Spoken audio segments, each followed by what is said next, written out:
So this Vodcast will serve as a preparation for the clinical decision-making lab within Ideal 6 that'll be facilitated by myself and Dr. Alexander. And we actually developed this lab within the Ideal series as a response to teaching students about interactions throughout therapeutic modules and then seeing students on rotation, whether in a dispensing role or during a complete medication review, really struggle with evaluating drug interactions for patients. And does the patient have to be taken off of medication? Is there a way that we can sort of prevent the interaction or monitor the interaction if both medications are necessary? So objectives of this lab are to help you develop a systematic approach to evaluating drug interactions and incorporating your clinical pharmacology knowledge within the dispensing process. So a key thing, whether you're dispensing or even just doing clinical types of roles or clinical services, is to always have the same method, because that way you know you don't miss something and you feel more confident that you've checked all the things you need to check and that you really have made an appropriate decision for your patient. We also hope that you'll establish competency in the evaluation of clinical significance of drug interactions. So when you have a patient who is elderly or maybe has a few chronic conditions, it's pretty easy for them to get on 5, 6, 7 medications, and the chances of them having 0 medications that interact with each other are very unlikely. And not all drug interactions are significant. Sometimes they interact, but the drug may still be in a safe therapeutic window, or it may depend on the patient. And so we'll hopefully provide you some tools to figure out how that drug interaction is affecting the patient and whether or not it's clinically significant and if a change needs to be made for that patient. And finally, we hope that you'll be able to describe approaches to management of clinically significant drug interactions to provide appropriate patient care. So that may mean that you call the physician and recommend an alternative therapy for the patient. It may mean that you'll need to recommend some dose scheduling to separate medications, or it may mean that the patient just might need to temporarily stop a medication if it's an acute therapy such as an antibiotic or steroid. References are listed here, and the second reference is actually pretty interesting. It was recently published in the British Journal of Clinical Pharmacology, and they provided a table highlighting the efforts of a public health initiative in Europe to try and identify the most prevalent and clinically relevant drug interactions and to develop a database to house these, because there currently isn't one. And so that'll be provided as an additional resource for your reference. All right, so where do you start on this lab, or where do you start in practice in doing a drug utilization review to evaluate clinical significance of drug interactions? So you need to start obviously with the prescription you're verifying. So right patient, right medication, right dose, right route, right time. So you want to make sure that individual medication makes sense for that specific patient and for the condition that you're trying to treat. Next, to perform the actual pieces and parts of a drug utilization review, some steps that I've incorporated in my practice along the way are to first obviously utilize your system. So most dispensing software programs will have some clinical resource integrated automatically. And so it'll flag key interactions for you without prompting. Most of them also link to sort of the full drug monograph if you're not sure if a dose is appropriate or if you think that there might be some type of an allergy type issue or cross allergy. But only use this as a guide, first of all, because if it were that simple, then a robot could do our job as pharmacists. And second, sometimes these systems err on the side of caution. And so they provide cross allergies or provide reactions that aren't really clinically relevant at all. A great example is every time I dispensed Safenadine during my residency and the patient had a penicillin allergy, it would flag with a red screen, essentially telling me not to dispense it, that there would be a life-threatening reaction. Most patients, that's not the case, because cross allergy or cross reaction is pretty small, and you really only need to be concerned if the patient had an anaphylactic reaction, and most of the time it's still not going to cross-react. Also, you want to consider what disease state your patient may have. So if you're dispensing metformin for them, that means most likely that they have diabetes. And so you might want to look and see, are they on a statin? Maybe try and calculate a risk reduction or risk evaluation for that patient, an ASCVD risk. Are they on an ACE inhibitor? And try and look for some of those things. And in community practice, it's hard to have the answers right away for if a statin's appropriate, or maybe there's a reason they're not on an ACE. But those are great opportunities for you to extend your clinical skills and have some interaction with the patient and counsel them and try and figure out if there's a reason, or maybe you need to intervene and try and get them on appropriate therapy.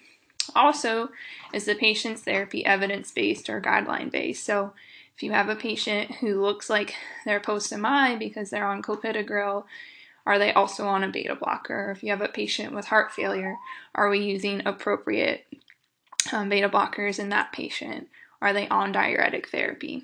And then also you want to review the fill history for that patient. So you also want to target how adherent that patient is, because that might be a sign for you that they're having some drug interactions or they're having some side effects with therapy where you do need to intervene and recommend alternative therapy to their provider.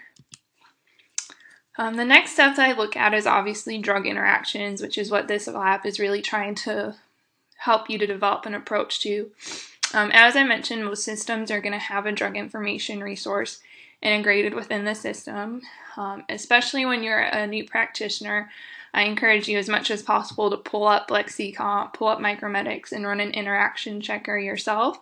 Also do that when you're on rotations to really try and develop a breadth of what medications might interact with each other, which of those are significant, and do I always need to be on the look for whenever I'm dispensing medications.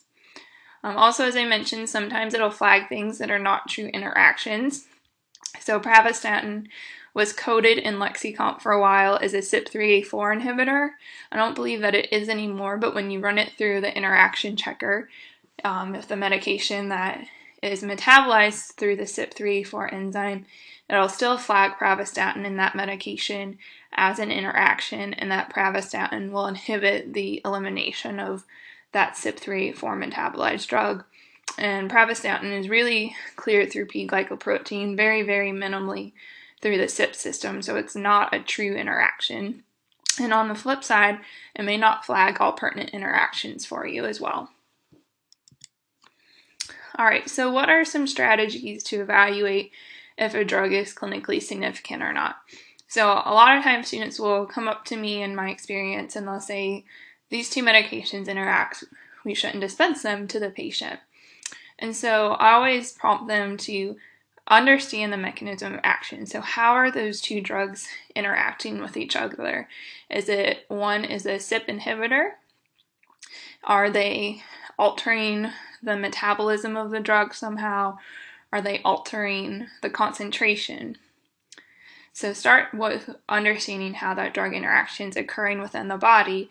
And then the next step is, what will the result of this interaction be? And that's really important because the patient may have been on those two medications for 2 or 3 years. And so the drug interaction is there, but maybe it's not clinically relevant for that patient. So a great example is clopidogrel and omeprazole. The evidence is pretty much a wash for whether or not that interaction is clinically significant. But first of all, you should understand how that interaction occurs. So omeprazole is a CYP2C19 inhibitor, and clopidogrel is a prodrug that's converted to its active drug by CYP2C19. And so if a patient takes omeprazole while also taking clopidogrel, they may not have a high enough concentration of the active drug. Other medications, if it's a CYP inhibition, that's going to lead to an elevation of a drug concentration. What are the side effects of that drug? So that you can ask the patient if they're experiencing potentially hypotension, if it's a blood pressure medication, or if they're experiencing drowsiness, if it's an antidepressant that's being elevated in the drug concentration. Also, is there a way to minimize or avoid the interaction? So with a dosing schedule change, maybe the patient can take the medications 2 or 3 hours apart from each other. So a lot of our absorption-related issues, such as calcium and levothyroxine, we simply need to dose space those. If it's an antibiotic or a steroid that's maybe causing a drug interaction that'll elevate a medication, you want to look at how does that drug that's getting elevated affect my patient? And do they see benefit immediately from the drugs, or are they going to have risk of a heart attack or a stroke if they miss 2 or 3 days? Or does it have long-term benefit that's, 2 to 5 years out, that if they miss a week or two of the therapy, it really won't be a big deal for them? So a great example of that are statin therapies. Some of our antibiotics elevate our statins, but our statins, patients really not going to have any clinical impact if they miss a week or two. And so that sort of ties into the how urgent is the interaction. Some of the medications, it may be that the patient is actually seeing some type of an interaction that might have adverse outcomes for them, but if they've been on the therapy for 2-3 years with both medications and really aren't having any issues, maybe you can still dispense it that month, but follow up with the provider to try and get it changed for the next time they come in. And then also, is there an alternative agent or a more appropriate agent? So that sort of ties in with our evidence-based recommendations. All right, so now getting into the systematic approach, this was suggested by the first reference listed. And the two main things that they really stress in this article are to understand the pharmacological principles and evaluate your patient-related factors. So you really want to understand pharmacokinetics and pharmacodynamics, and what disease states or conditions might cause individual variability for the patient. And then their last step was to look at the drug literature. Most of the time, there's not going to be a plethora of information available, but it's always worthwhile to see if there was information to help you make that decision. And this systematic approach was developed in response to polypharmacy growing for patients who have mental health conditions. It was developed about 20 years ago as we started to see an explosion on antidepressants as well as antipsychotics coming to the market. So for pharmacokinetic changes, that's going to result in the change of a plasma concentration of a drug. So the patient might have a super therapeutic level or potentially a non-therapeutic level, depending on how those medications interact. And then pharmacodynamic changes are going to result in a change in the pharmacological effect of a certain plasma concentration. So they're not necessarily going to make more or less of the drug, but receptors might be inhibited or bound by another agent, that drug is going to be less or more effective at the same plasma concentration. So looking at the systematic approach for pharmacokinetics, things you want to think about for absorption for medications are physically or chemically blocking the absorption of a drug. So the easy thing are drugs that are simply going to prevent absorption. So if you have a PPI, that'll increase the pH, and then medications that need an acidic environment aren't going to be absorbed as well. Food and minerals are just simply going to bind a drug so it can't be absorbed. But something else to think about are medications with anticholinergic side effects. So a TCA, for example, is going to decrease gut motility as a result of that anticholinergic burden, and then other medications that are administered with it will have an increased time to be absorbed because they're not traveling through the GI tract as quickly. Then moving to distribution, this will be relevant for drugs that are highly protein bound because now they're going to compete for binding sites. And if there's two drugs that are highly protein bound, one of them is going to be forced off of the protein, and then you're going to have greater free plasma concentration. So you're going to have more of the drug actually circulating and available for use, which is really important in low therapeutic index or narrow therapeutic window medications, where small changes can result in toxic effects or loss of drug effects. So warfarin's a good example of that. Next, for metabolism, that's where most of our clinically significant interactions are going to come from because we have so many medications that are cleared through the CYP system. So that's going to be either resulting in inhibition or induction of CYP enzymes. Induction is obviously going to decrease plasma levels. The liver is going to clear that drug quicker, and the liver also in inducers will produce a greater amount of those enzymes. whereas inhibition is going to increase the therapeutic level of a medication. If the CYP enzyme's inhibited, the liver can't process that drug out of the body as quickly, and therefore there's a higher concentration with the same dose administered. The last piece of pharmacokinetics to consider is elimination. And so that's going to bring in medications that affect renal blood flow, active tubular secretion, or passive tubular reabsorption. So an example of this would be indomethacin, which is an NSAID.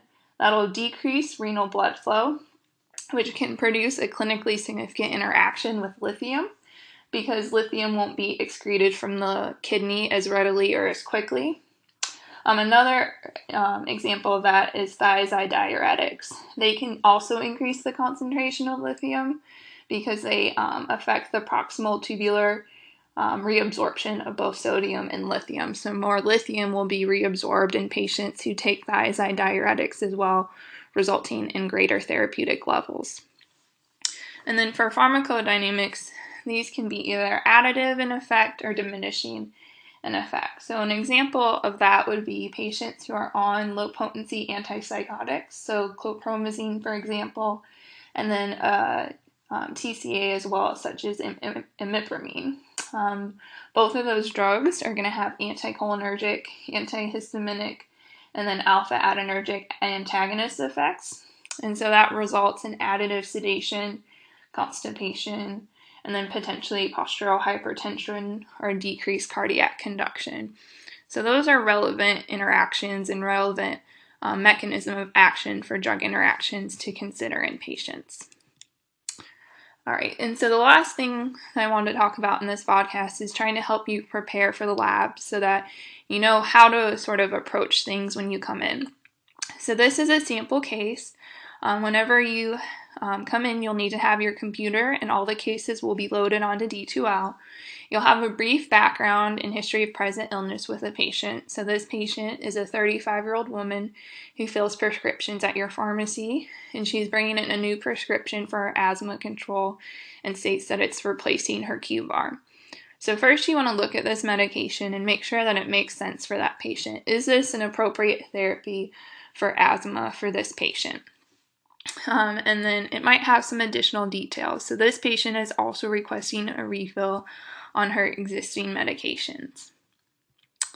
This is just sort of a basic description on all cases. So when filling the prescription, you should always review the medication profile as a DUR to make an initial assessment of the patient's overall medication management, as well as look for medication-related problems. Further, you should attempt to identify non-pharmacological, lifestyle, and health and wellness counseling as well.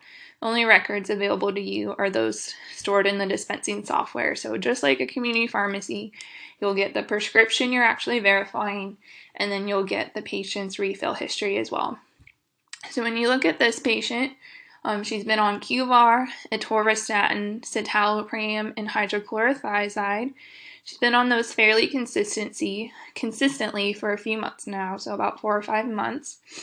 And I didn't actually include sort of the drug report for this, but whenever you look at LexiComp, it flags as a QTC prolongation for the medication. So citalopram, atorvastatin, and then also the Dulera that she's on, the beta agonist, all flagged as a QTC prolongation for this patient. And so this came from a situation that I encountered at the charitable pharmacy with one of our community practice fellows. And they asked what I would do in that situation and were very worried about the QTC prolongation.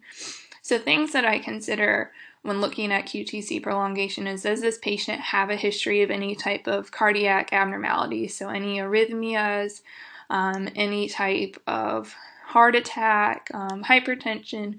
But if they just have hypertension, I'm not as worried. I also want to look at the patient's age. So this patient's 35, and so she's less at risk for being affected by QTC prolongation. Elderly patients, I'm a little bit more cautious about. And then the last thing I look at is sort of the mechanism of action for the interaction. So it has to do a little bit with the CYP inhibition, and then also the beta agonist is going to flag. But keep in mind, it's an inhaler, so there's a very, very minimal amount that this patient is likely to get systemically absorbed. So in these type of patient situations, I might counsel them a little bit and make sure that their physician's aware. And if they do ever get any sort of palpitation type symptoms, if they feel like their heart's racing, that they are prompt to get evaluated, but it's not a situation where I would not dispense the medication. So for the lab, it'll be a 2-hour experience. You'll come in. As I mentioned, you'll need to have your computer with you. All the cases will be loaded onto D2L, and there's 12 cases total, which will have 90 minutes to complete. We'll also have a 30-minute debrief to sort of talk about what's the clinical significance and how would Dr. Alexander and myself evaluate that situation, and would we or would we not dispense it. You can only use the resources on D2L, so the case, and then we have printed out a Lexi report for the cases. And then this is to be individual work.